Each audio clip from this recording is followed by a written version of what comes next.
Der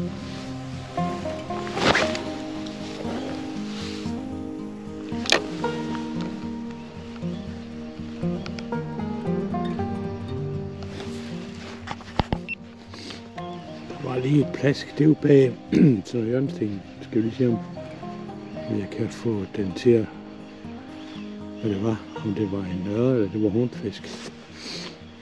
Jeg synes... Og jeg så helt sikkert noget bevægelse eller noget plask i vandet, men jeg nåede ikke at se, om det var hornfisk eller ørred. Prøv at se, om den nåede at blive noget.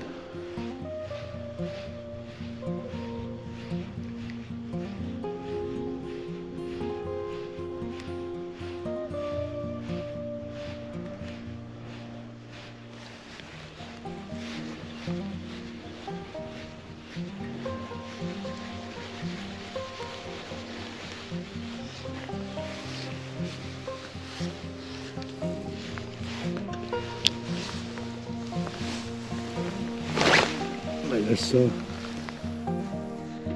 kan det da blive lidt mere vind her. Klokken er ved at være 5, tror jeg. Måske kvart over.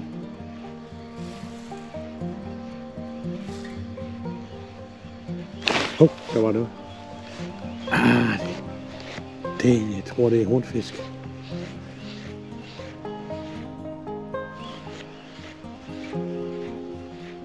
Så der er noget derude.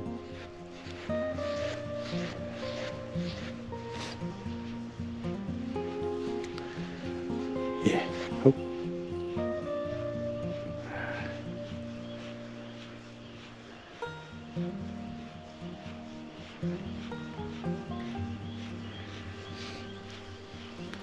Jeg har det sådan lidt erfaringsmæssigt, at først på morgenen, så er der ørrene, der er aktive, og så lige pludselig så vågner hornfisken, og dem giver jeg ikke. Nu ser vi, det kan jo være, at jeg kaster lige det ud af bagved igen. Jeg ser.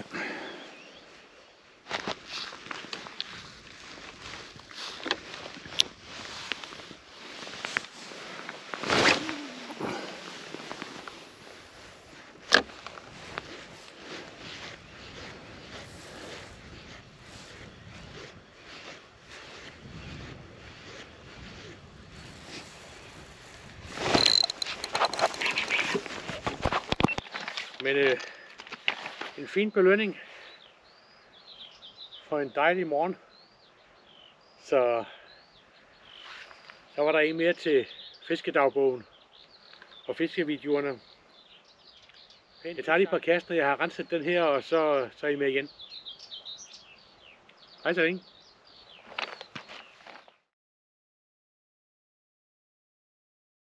Så jeg tænker, det er et marsvin, der simpelthen har jaget de her ører herinde.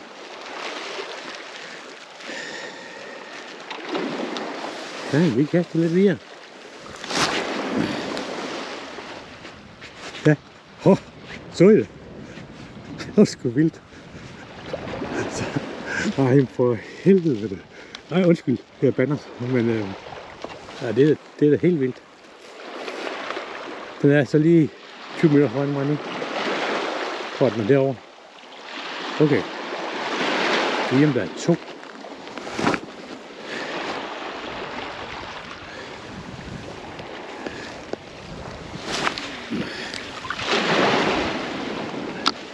Det går da godt nok langt hen. Men selvfølgelig, hvis festen er herinde, så er det der, den skal gå jo. Det er lige, der kommer op derhen. Vi får stedet der, ja. Hvor er den igen? Den er altså et eller andet.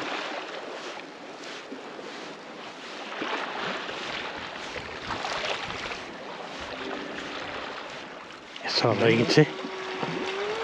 Så fælles ved dem, der har hugget her, og de andre, jeg har fået i år, så de er langt inde. Den her holder så ikke målen, men dejligt, at der er fisk. Og dog.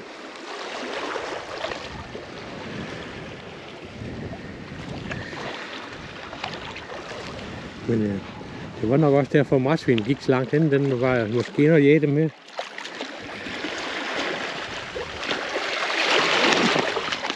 Den er til skidning her.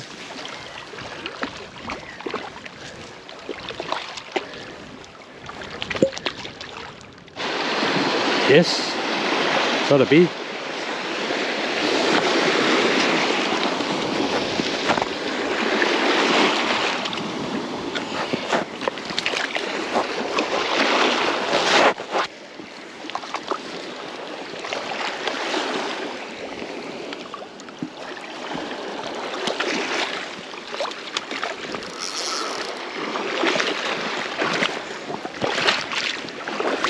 Lige pas på de glatsten her.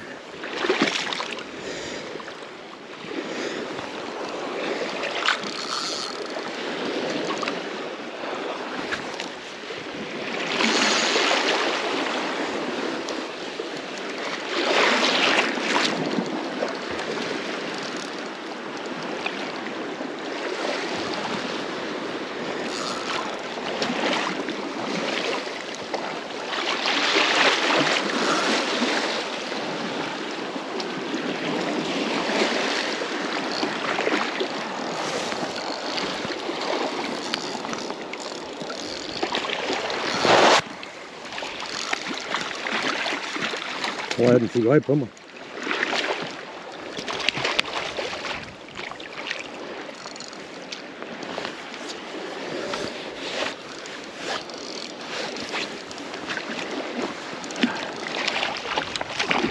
Lige omkring målet.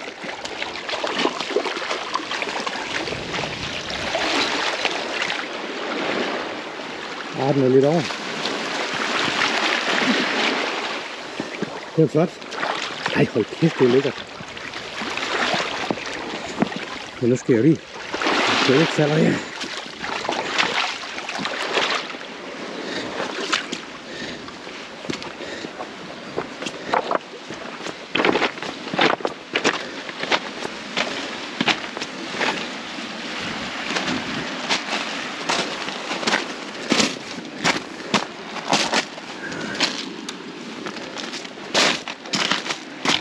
Den er den over målet.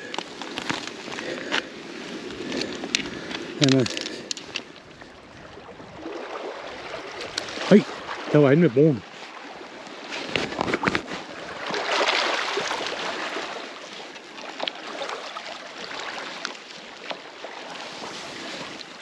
Det kan man bare se. Altså, nu er den hele hen ude foran broen, tror jeg.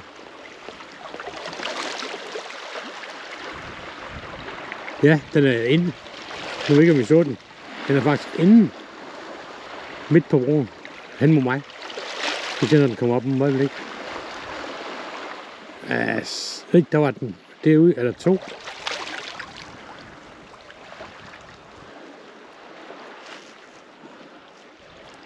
jeg tror kun der er et marsvin. Nu den går om bag broen, faktisk. Det er ikke noget særsyn, der er faktisk mange marsvin her i Lillebælt. Og her, hvor ved Sønderjylland, der kommer de langt ind, for det der er dybt vand til ind under land. Ja, i dag der har jeg taget min Parabellum Savage Gear 10,1 fods stang med kastevægt, hvad står der? 12-32 gram. Det passer meget godt. Det hænder, at jeg sætter 28 grams på, når det skal det ud af i noget modvind. Så og i dag der er det sådan den her 19 grams Sandil motoroil. Jeg har fået enden gennemløbsvobler.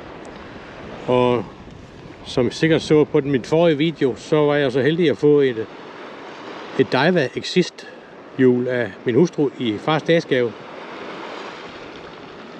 Og da. Det er dyrt. Men det er godt. Og det kører som en symaskine. Og det vejer næsten ingenting. Det Det er det bedste fiskehjul, jeg har haft. Tror jeg sagde sidste gang. Men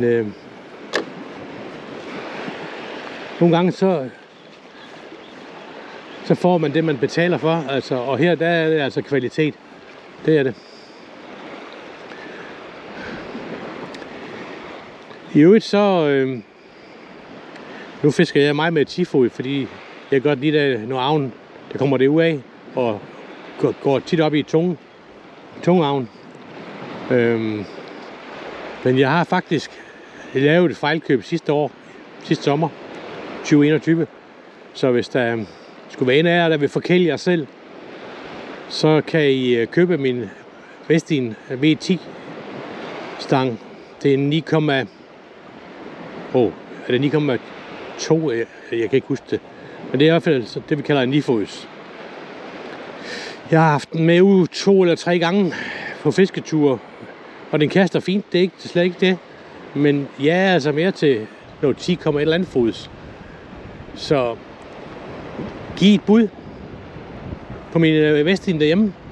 Den er i rør og det hele stadigvæk, og stangpose og 10 års garanti på. Så I skal bare komme ud af busken. Jeg gav selv 7.000 for den. Så ja, det er et peberet pris. Men hvis jeg nu siger, at I kan købe den for 5.000, så kunne det da godt være, at det var fristende. Men det er jeg altså indstillet på. Jeg vil gerne sælge den for 5.000. Så ring til mig, eller skriv en sms på min mobil. 21 26 61 60. Og grunden til, at jeg siger ring eller skriv, det er, fordi jeg er så dårlig til Facebook og alt sådan noget der. Min dupsetest, den gør, ja,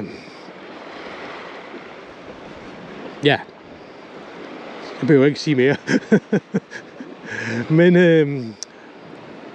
den her Westin 10, det er altså, sammen med det her Daiwa-hjul, så den vejer jo heller ikke noget nemlig. Det er en rigtig let stang med en god action. Det er ikke sådan, den står ikke og svipper 2 eller 3 eller 4 gange, når du har kastet, så er den der med det samme. Så, men jeg hører fra jer, hvis I skulle være interesseret.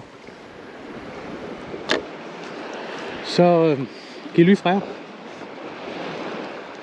Og ellers så vil jeg så er jeg næsten omme ved nudistlejren.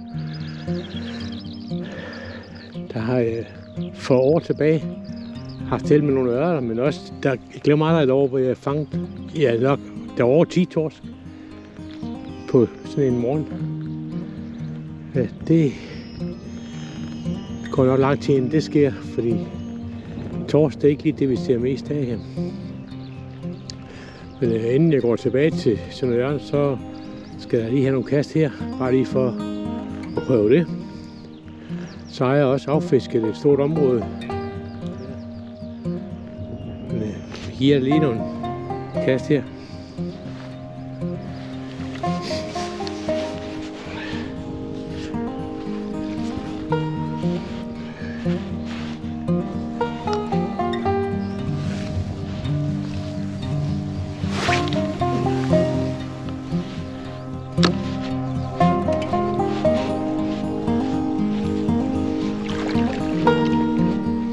Jeg tager lige de berømte 3 sidste kast, og så tager jeg lige et kast mere.